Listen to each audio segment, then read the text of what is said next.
네, 중동 지역의 긴장감이 연일 극대화되고 있습니다. 지금 보시는 화면은 오늘자 한국경제신문 기사인데요. 보시다시피 유가 100달러선을 점치는 월가 IB들도 이제 참 많이 등장을 했죠. 방산주, 에너지주를 주목해라라는 전문가들의 조언이 잇따르고 있습니다. 국제유가와 관련된 우려들이 상당히 많이 나오고 있는 상황인데요. 지정학적 리스크에 이어 고물가까지 도대체 유가에 대한 투자를 어떻게 해야 하냐라고 고민하시는 분들 참 많이 계실 것 같습니다. 관련해 오늘은 케미칼 에너지 투자 자문 차홍선 대표 모시고요. 유가와 관련된 전략 한번 짜보도록 하겠습니다.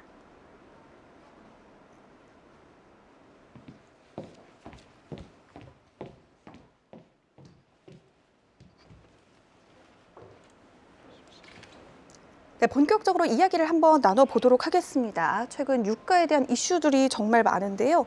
지정학적 리스크는 물론이겠고요. 연준의 금리 인하라든지 중국의 경제 성장이라든지 고려해야 할 만한 요인들이 한두 가지가 좀 아닌 것 같습니다.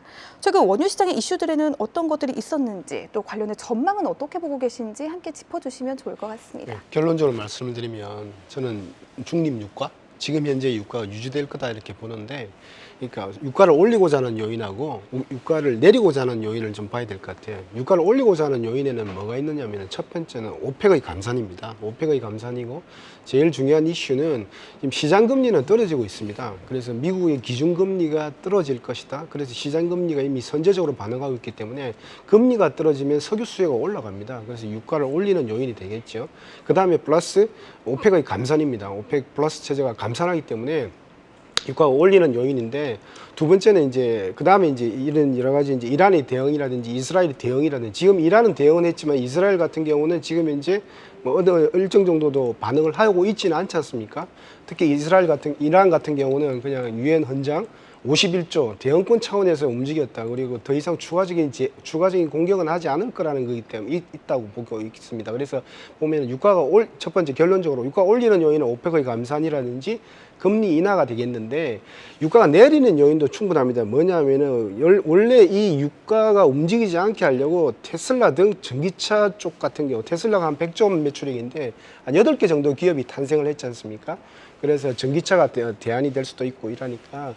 그 다음에 이제 두 번째는 미국의 대선입니다. 미국은 중동 국가는 유가를 올리길 원하고, 소비국가, 한국, 유럽, 그다음 일본, 중국 같은 경우는 유가를 내리길 원하는데, 미국은 의외로 보면 최대 생산국이자 소비국이기 때문에 오히려 매장량도 그렇고 전 세계에 분포되어 있는 석유를 기준으로 보면은 오히려 경찰국가, 군대국가를 지향하기 때문에, 그리고 고물가를 원하지는 않습니다. 그래서 보면은 미국의 입장이 제일 중요한데, 미국은 지금 현재 중립 유가, 그래서 움직이고 있다. 그래서 제가 볼 때는 전체적으로 보면은 이란이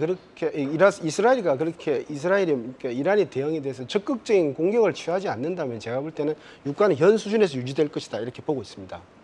네, 유가가 현 수준에서 유지될 것이다. 미국의 입장이 중요한데 미국이 현재 중립 유가를 조금 점치고 있다. 이런 말씀을 남겨주셨다라고 정리를 해볼 수가 있겠습니다. 아무래도 시장이 좀 과도한 우려를 하고 있는 쪽을 피하는 것이 좋다. 이런 말씀이신 거죠? 그렇습니다. 말씀드린 대로 지금 현재 그렇죠. 너무 그렇게 과민하게 반응할 필요는 없다 이렇게 보고 있습니다. 네, 하지만 유가가 상승하게 될지, 변동이 크게 없을지, 하락할지 아무도 모르잖아요. 불안한 투자자들은 아무래도 모든 경우에서의 좀 대비를 하고 싶을 것만 같습니다. 저희는 관련해서 유가의 상승 그리고 횡보 시나리오에서 어떻게 좀 전략을 짜봐야 할지 좀 짚어주시면 좋을 것 같은데요. 사실 시청자분들이 궁금한 건 그래서 어떤 종목을 어떻게 왜 사야 하나일 것 같습니다. 만약에 유가가 여기서 추가 상승한다면 어떤 종목들을 조금 유망하게 보고 계실까요? 그러면 이제 유가가 추가적으로 상승한다면 제가 볼 때는 미국의 옥시덴탈 페트롤륨이냐? 옥시덴탈 페트롤륨. 그 워렌 버핏이 60% 이상 들고 있잖아요. 네. 워렌 버핏은 웃을 것 같은데, 지금 이제 유가가 추가 상승한다고 옥시덴탈 페트롤륨을 사주게 되면 네. 워렌 버핏 그분은 더 부자가 되는 거잖아요. 그렇죠. 원래 보면은 본인이 저점에서 샀을 때 비해서 지금 이제 7배나 올라간 그런 형태거든요.